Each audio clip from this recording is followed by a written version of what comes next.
Halo, Assalamualaikum warahmatullahi wabarakatuh. Nahmaduhu wa nusalli ala rasulil karim.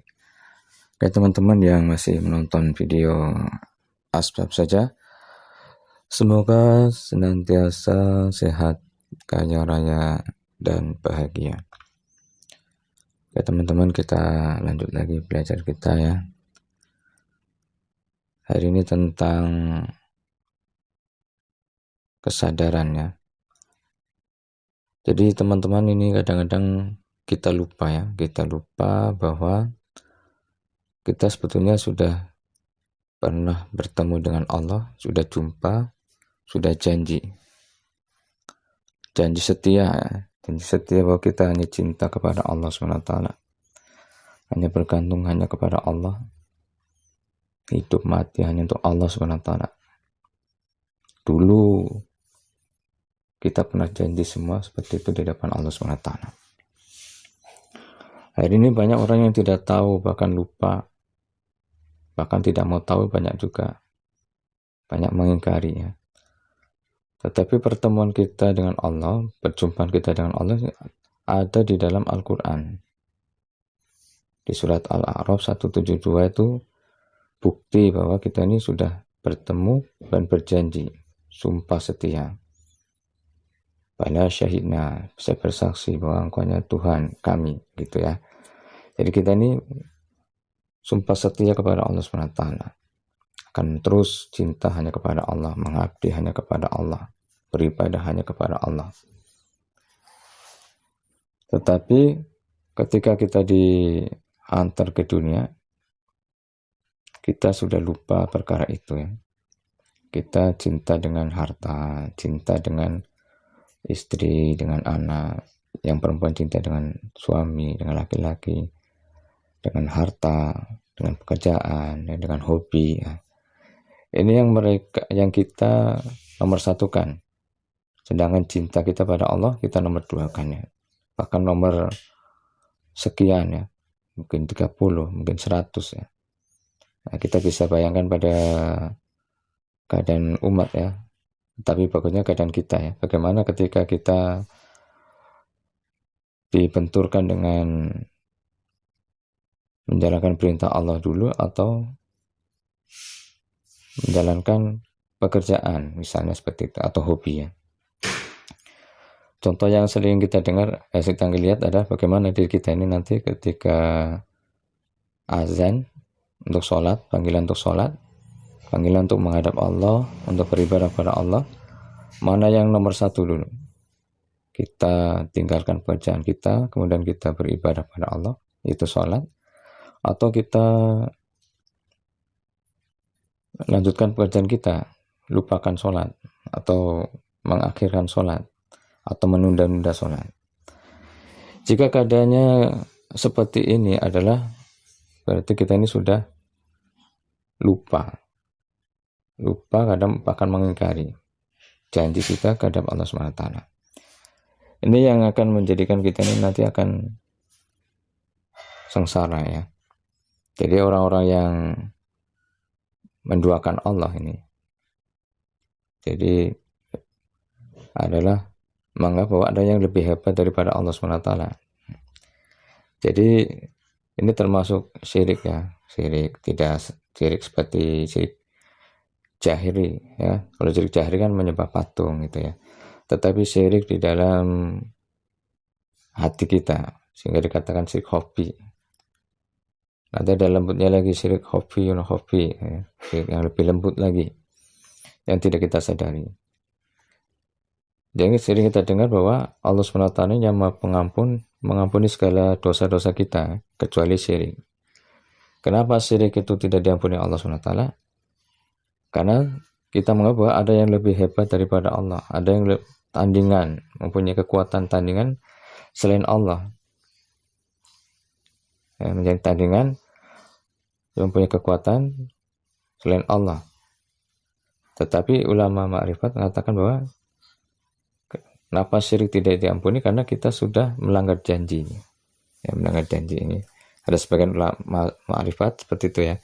Kenapa syirik itu tidak diampuni? Ya karena kita sudah melanggar janji kita ini. Jadi sudah setia, hanya Allah saja yang disembah, hanya Allah tempat bergantung. Ternyata begitu di dunia ada Tuhan-Tuhan tandingan. Nah, dia ada keyakinan bahwa pekerjaan itulah yang membuat dia bahagia, uang banyak yang membuat dia bahagia, sehingga dia nomor satukan pekerjaannya, mencari uangnya, ya, berkebunnya, menelayannya. Ini yang nanti akan mendapatkan hukuman dari Allah SWT. Yang takut-takutnya adalah tidak diampuni, karena ada keyakinan selain Allah, maka jatuh syirik ya, yang tidak bisa diampuni oleh Allah SWT. Maka semoga kita dijauhkan daripada hal yang demikian ya. Jadi itulah gunanya ilmu makrifat ya, untuk mengingatkan kembali. Nah, jadi di channel Asbab ini juga sebagai salah satu cara untuk mengingatkan kembali. Kalau bahasa teman-teman kita ini, teman-teman, dulu kamu ini sudah jumpa dengan Allah nih. Ini ingat dulu. Nah, ini seperti itu ya. Jadi dengan yang dipersembahkan di channel ini ada metode bagaimana supaya kita sedikit demi sedikit mengembalikan ingatan kita bahwa dulu kita pernah jumpa dengan Allah, pernah berjanji dengan Allah, sumpah setia dengan Allah. Nah, ini kita ingatkan kembali. Ibaratnya di terapi ya, orang yang terbentur kepalanya, dia akan lupa dengan istrinya, dengan anaknya, dengan pekerjaannya, dengan dirinya dia sendiri. Tapi setelah diterapi sedikit demi sedikit, maka memorinya akan kembali pulih. Jadi di video channel Asbab saja ini pun dicoba ya, diingatkan kembali dengan cara kita sedikit demi sedikit kasih kepahaman ilmu ya, tentang ilmu makrifat. Kemudian prakteknya ya. Jadi teman-teman nanti jangan 100% ya apa yang dikatakan oleh saya, oleh channel ini, bahkan kepada guru-guru yang lain ya. Karena kita ini tauhid ini adalah harus menyaksikan sendiri, harus ingat sendiri gitu ya. Bukan katanya lagi, bukan katanya ustadz ini, katanya kiai ini, katanya ulama ini. Bukan seperti itu, tapi tauhid ini adalah menyaksikan langsung. Seperti dulu kita pernah menyaksikan Allah, maka ketika kita belajar makrifat, belajar tauhid ini, maka kita akan ada kesadaran penuh bahwa kita memang bisa menyaksikan Allah SWT. Jadi kalau ulama syariat katakan bahwa kita akan jumpa dengan Allah adalah setelah kita meninggal ya. Seperti itu ya. Tetapi kalau ulama hakikat, makrifat atau tauhid, di dunia pun bisa jumpa dengan Allah SWT apabila kita mau ya. Apa dalilnya? Betulnya bukan dalil ya, tetapi kalau dalil minta sama ulama-ulama. Tetapi teman-teman boleh lihat di surat Al-Kahfi ayat terakhir ya.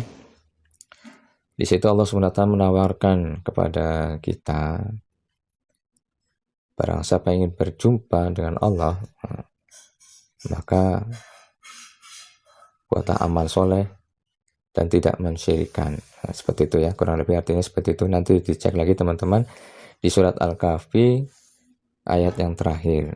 Nah, di situ dijelaskan. Jadi mudah-mudahan ini akan menjadikan kembali ingatan teman-teman bahwa dulu pernah jumpa dengan Allah. Dan inilah caranya. Cuma caranya perlahan-lahan ya, bertahap-tahap. Karena tidak secara frontal ya, secara langsung. Takutnya jasad kita ini tidak kuat, ya kan? Nanti terjadi sesuatu yang tidak diinginkan ya. Nah, nanti kita coba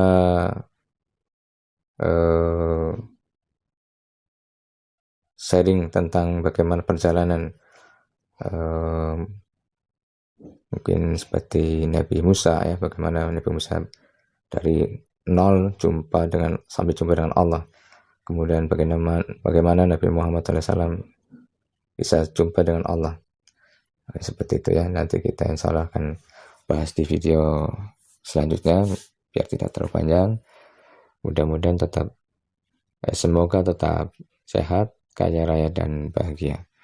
Assalamualaikum warahmatullahi wabarakatuh.